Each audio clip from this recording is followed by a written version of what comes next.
રૂપથી એનું જેવું સ્વરૂપ છે સ્વનું અને પરનું એવા રૂપથી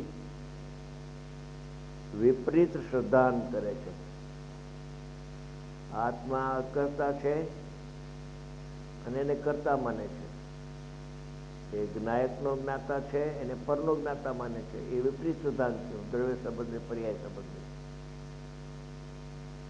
અને પર પદાર્થ વ્યવહારિક નહીં છે એને નિશ્ચય નહીં માને છે. અને પરિણામથી થાય છે. આત્મા ન કરતો હોવા છતાં પરિણામને હું કરું છું એમ પર સંબંધે પણ વિપરીતતા થઈ. પર્યાયને સત ન માની એટલે સ્વપરના યથાર્થ રૂપથી વિપરીત સિદ્ધાંત. સ્વપરનું યથાર્થ રૂપ કેવું છે કે પરિણામ તો પરિણામથી થાય છે અને પરને જાણનાર તો ઇન્દ્રિય જ્ઞાન છે, હું જાણનાર નથી, એવું યથાર્થ એને સ્વરૂપ વિચારવું જોઈએ. યથાર્થ રૂપથી વિપરીત સિદ્ધાંતનું નામ મિથ્યાત્વ છે. વળી જે કાળે કોઈ જીવને જે સમયે કોઈ જીવને, બધા જીવને નહીં, કોઈ જીવને દર્શન મોહના ઉપશમ ક્ષય ક્ષોક્ષમથી નિમિત્તની પ્રધાનતાથી સમજાવે છે. વ્યવહાર વિના પરમાર્થ સમજાવી શકાતો નથી એટલે વ્યવહાર દ્વારા નિમિત્ત દ્વારા ઉપાદાનની વાત સમજાવે છે. દર્શન મોહ નામનો એક કર્મ છે જગતમાં, એનો ઉપશમ ક્ષય ક્ષોક્ષમથી સ્વપરના યથાર્થ શ્રદ્ધાનુરૂપ તત્વાર્થ શ્રદ્ધાંત થાય. જેવું તત્વ છે એવું પોતાને સ્વને પરનો ભાસ થાય ત્યારે યથાર્થ એને ખ્યાલ આવે છે એને યથાર્થ શ્રદ્ધાન તત્વાર્થ શ્રદ્ધાન કહેવામાં આવે છે. તત્વનું શ્રદ્ધાન, તત્વ નવ છે એ નવ તત્વમાં પણ નવ પર્યાય રૂપ છે અને એમાં અન્વય રૂપ શુદ્ધાત્મા છે. એનું શુદ્ધાન થતાં એને યથાર્થ નવ તત્વ જેમ છે વિપરીત ન ભાષે પણ જેમ છે ભાષે. જ્યાં સુધી આત્માને ન જાણે ત્યાં સુધી પંચપાપનો કરતા સ્વયં માને છે. આત્મા ન જાણે ત્યાં સુધી પરનો જ્ઞાતા સ્વયં માને છે. એ બધું વિપરીત શ્રદ્ધાન હતું. એ અનુભવના કાળથી વિપરીત શ્રદ્ધાન ચાલ્યું જાય છે. નવ તત્વનું જેમ છે યથાર્થ સ્વ પરનું, સ્વ તો પોતાનો શુદ્ધાત્મા અને નવ તત્વ પર છે કે પરિણામ થવા યોગ થાય છે, મારા કરવાથી થતા નથી. એ પરનું શુદ્ધાન કહેવાય. પરનું યથાર્થ શુદ્ધાન કોને કહેવાય કે આત્મા અકર્તા જ્ઞાતા છે તેથી તે પરિણામનો પણ કરતા નથી. પરિણામ થવા યોગ થાય છે એનો પણ આત્મા કરતા નથી. પરિણામનો કરતા પરિણામ છે અને પરનો જ્ઞાતા પરને જાણનાર ઇન્દ્રિય જ્ઞાન છે, હું જાણતો નથી. એમ નવ તત્વના ભેદને જાણવું એ પણ આત્માનો સ્વભાવ નથી. આ સ્વ પરનો યથાર્થ શ્રદ્ધાન એનું ચાલે છે વાત, તત્વાર્થ શ્રદ્ધાની વાત ચાલે છે. આત્માને આત્મા પણ જાણે છે ને પરિણામને હું કરું છું એમ જાણું છું ખોટું છે, વિપરીત છે. અને પરિણામને હું જાણું છું એ પણ વિપરીત છે. પરિણામને હું કરું છું એ પણ પરને જાણતો નથી. પરિણામને હું જાણું છું એ પણ પરને જાણતો નથી. સ્વને તો જાણતો જ નથી પણ સ્વ પરનો યથાર્થ શ્રદ્ધાન શબ્દ વાપર્યું છે. સ્વ પરના યથાર્થ શ્રદ્ધાનું તત્વાર્થ શ્રદ્ધાન થાય ત્યારે તે જીવ સંકેતી થાય છે, સમ્યક દર્શન થાય છે. દર્શનમાં ક્ષય આદિ થઈ જાય છે અને આત્માનો અનુભવ થતાં સમ્યક દ્રષ્ટિ થાય છે. માટે સ્વપરના શ્રદ્ધાનમાં હવે જો ખુલાસો કરે છે. સ્વપરના શ્રદ્ધાનમાં શુદ્ધાત્મ શ્રદ્ધાન રૂપ નિશ્ચય સમ્યક ગર્ભિત છે.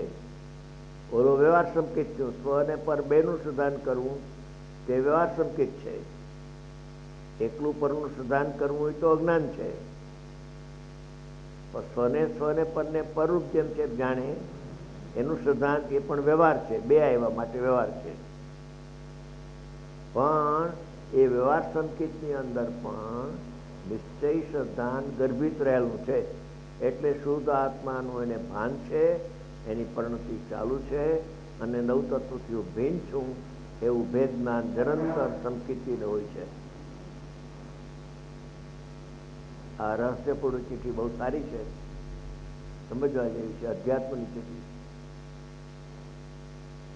સ્વપનના શુદ્ધાનમાં શુદ્ધાત્મ શુદ્ધાન રૂપ નિશ્ચય સમય ગરબી છે. હમણાં હું આવતો હતો ત્યાં લંડનનો ફોન આવ્યો. લંડનમાં બેઠા બેઠા એ પરમાર્થ વચનિકા, આના પછી પરમાર્થ વચનિકા આવશે, એ વાંચીએ છીએ અને એની અંદર આવું આવું આવ્યું છે એમ મને એને સમજાયું. એટલે લખાણ હતું એ વંચાયું. ભાઈ આવું છે આમાં તો છે તો એવું તો કે કોઈ માનતું નથી. તો એ જાણે મેં આપણે શું કામ છે, આપણે આપણું કરો.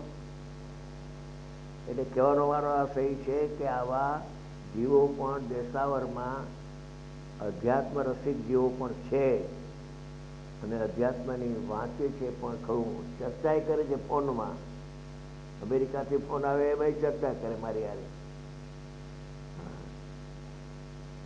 માટે સ્વપનના શુદ્ધાનમાં એટલે વ્યવહાર શુદ્ધાનમાં, વ્યવહાર જ્ઞાનમાં, વ્યવહાર શ્રદ્ધા અને વ્યવહાર જ્ઞાન એ બેમાં વ્યવહારમાં નિશ્ચય ગર્ભિત રહેલો છે. જો વ્યવહારમાં નિશ્ચય ગર્ભિત ન હોય તો એ વ્યવહાર આભાસમાં જાય છે. વ્યવહાર નહીંનો વિષય ન રહીએ. સમજાણું? આ તો રહસ્યપૂર્ણ ચીઠી છે ને. સ્વપનના શુદ્ધાનમાં એટલે વ્યવહારના શુદ્ધાનમાં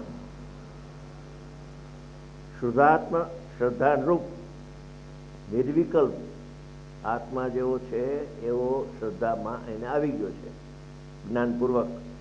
શુદ્ધાત્મ શ્રદ્ધાન રૂપ નિશ્ચય સમ્યક ગર્ભિત છે એટલે રહેલું છે. એ પરિણતિ સમ્યક દર્શનની ચાલુ છે. ગર્ભિત એનું નામ શું કહ્યું કે સવિકલ્પ દશામાં છે જ્ઞાની. નવ તત્વના વિચાર પણ કરે, એક એક તત્વનો વિચાર પણ કરે. એ વખતે કહે છે કે સમ્યક દ્રષ્ટિને નિશ્ચય સમ્યક દર્શન એટલે શુદ્ધ આત્માના અનુભવપૂર્વકની જે પરિણતિ ચાલુ છે અને એ પરિણતિમાં જેવો આત્મા શ્રદ્ધામાં લીધો તો એવો જ રહ્યા કરે છે. અરે નહીં, એનું નામ વ્યવહારમાં નિશ્ચય સમ્યક ગર્ભિત છે કહેવાય.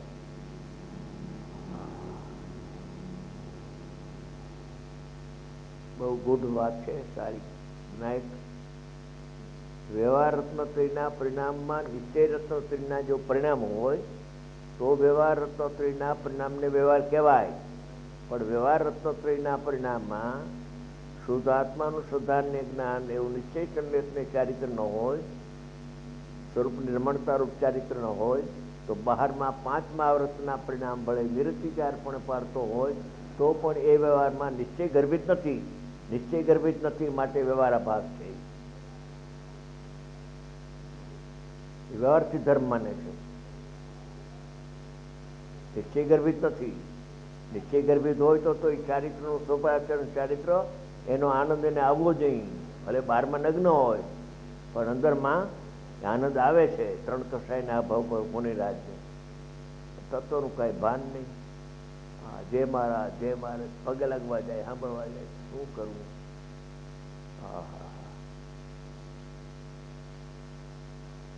તત્વનો યથાર્થ શ્રદ્ધાન વિના જીવ ટકી શકતો નથી, ડોલી જાય છે.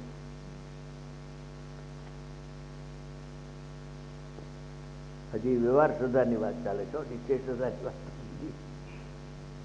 આમાં બહુ સરસ છે.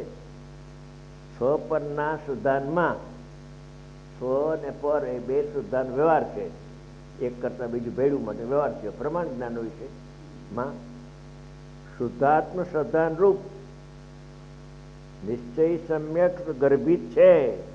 એ ગર્ભિતનો અર્થ કરશે નિરંતર પરિણતિ કરશે આગળ. વળી જો સ્વપરનું શ્રદ્ધાન નથી, સ્વ અને પર એનું શ્રદ્ધાન નથી અને જૈન મતમાં રહેલા દેવગુરુ અને ધર્મ એ ત્રણેયને માને છે. નિશ્ચય સમ્યક તો નથી પણ વ્યવહાર સંકેત પણ નથી. નિશ્ચય ગર્ભિત હોય તો વ્યવહાર કહેવાય, નિશ્ચય ગર્ભિત ન હોય તો વ્યવહાર ક્યાં રહ્યું? બહુ ઊંચી વાત છે. અધ્યાત્મની, એટલે આ લેવાનો ભાવ આવ્યો.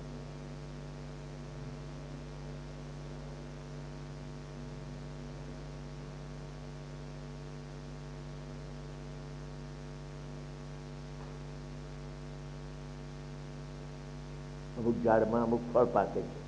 ફળ જ્યારે એ બરાબર ફળ પાકે ને ત્યારે એના ખાનારાઓ એને મોઢું આવી જાય, ખાઈ શકે નહીં. એમ કહેવત છે, એમ કહેવત છે. હા, પીલુડી પાકે ત્યારે ઝાડ પાકે, ખાઈ શકે. એમ કે આવી અધ્યાત્મની વાત આ શરૂ થવાની છે. ત્યાં કેટલાક જેવો ગેરવ્યા છે. શું થાય?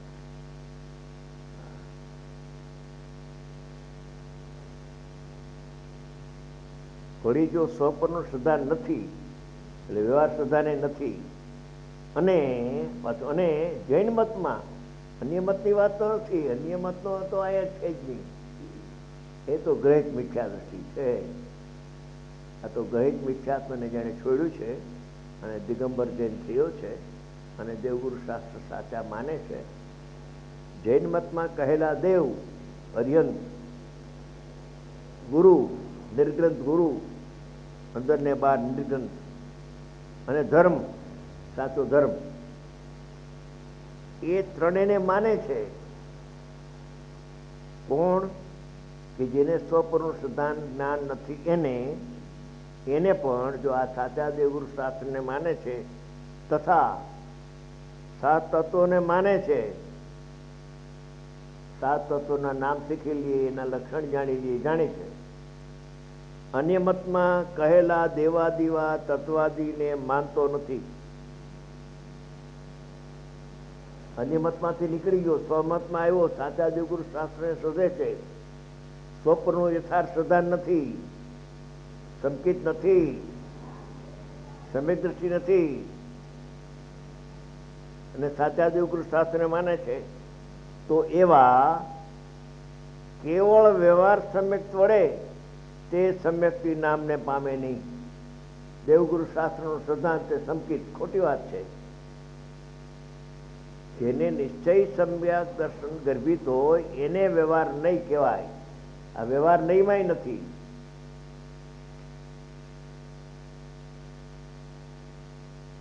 એવા કેવળ વ્યવહાર સમ્યકને દેવગુરુ શાસ્ત્રનું સિદ્ધાંત તે સમ્યક્તિ નામને પામે નહીં. એને સમ્યક દ્રષ્ટિ ન કહેવાય. માટે સ્વપર, એક એક શબ્દની કિંમત છે. માટે સ્વપર ભેદ વિજ્ઞાન પૂર્વક, આ સ્વ ને આ પરથી ખસીને સ્વમાં જે વસે એ ભેદ વિજ્ઞાન પૂર્વક જે તત્વાર્થ સિદ્ધાંત હોય તે સમ્યક તો જાણવું. કેટલો ખુલાસો 200 વર્ષ પહેલા કરી ગયા છે.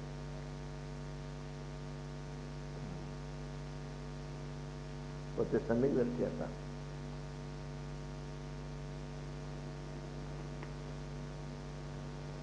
બોલો, સ્વપરનું સિદ્ધાંત નથી, વ્યવહાર સિદ્ધાંત નથી, અને સાચા દેવગુરુ શાસ્ત્રને માને છે, સાત તત્વને જાણે છે, અને અન્ય મતમાં કહેલા દેવાદિને સિદ્ધાંત છૂટી ગયો છે અને એના તત્વ કહેલા માનતો નથી.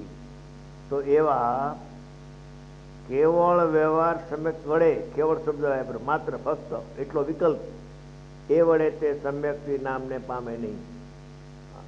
વ્યવહાર સંકિતે નથી એને. એમ વ્યવહાર સંકિત ક્યારે કહેવાય? કે નિશ્ચય સંકિત વ્યવહારમાં ગર્ભિત હોય તો. એ મુદ્દાની વાત આમાં લખી છે. વ્યવહાર ચારિત્ર કોને કહેવાય? કે જેને નિશ્ચય ચારિત્ર અંદર ગર્ભિત પરિણતિ રૂપે હોય એને વ્યવહાર ચારિત્ર કહેવાય. બાકી વ્યવહાર ચારિત્ર ક્યાં છે? અનુભવ વિના, નિશ્ચય વિના વ્યવહાર હોય નહીં.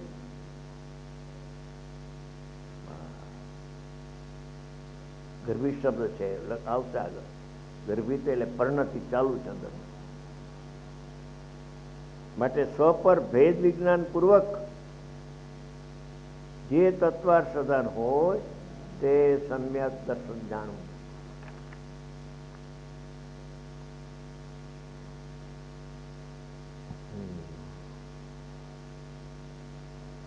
વળી એવા સમ્યક્થી થતાની સાથે સમ્યક દર્શન થયું એની સાથે જે જ્ઞાન સમ્યક દર્શન થવાની સાથે સાથે જે જ્ઞાન પૂર્વે 5 ઇન્દ્રિય તથા છઠ્ઠા મન દ્વારા ક્ષોભ સમરૂપ મિથ્યાત્વ દશામાં કુમતી કુશુત થઈ રહ્યું હતું. મિથ્યાત્વની ભૂમિકામાં સમ્યક જ્ઞાન ન હોય, મિથ્યા જ્ઞાન હોય. મિથ્યા જ્ઞાનને કુમતી કુશુતને સ્વૌધિ કહેવાય. એ થતું હતું સમ્યક દર્શન થવા પહેલા. તે જ જ્ઞાન હવે મતિશ્રુત રૂપ સમ્યક જ્ઞાન થયું. ત્યાં મિથ્યાત્વ ગયું, સમ્યક દર્શન થયું. ત્યાં જે પૂર્વે જ્ઞાન હતું કુજ્ઞાન એ સુજ્ઞાન થઈ ગયું, પલટો થઈ ગયો. સમ્યક જ્ઞાન હોય, સમ્યક દર્શન સમ્યક જ્ઞાન હોય જ. અવિનાભાવ સંબંધ છે એમ ખુલાસો કરે છે. તે સમ્યક દર્શન થયું પછી જ્ઞાનનું શું થયું? મિથ્યા જ્ઞાન થયું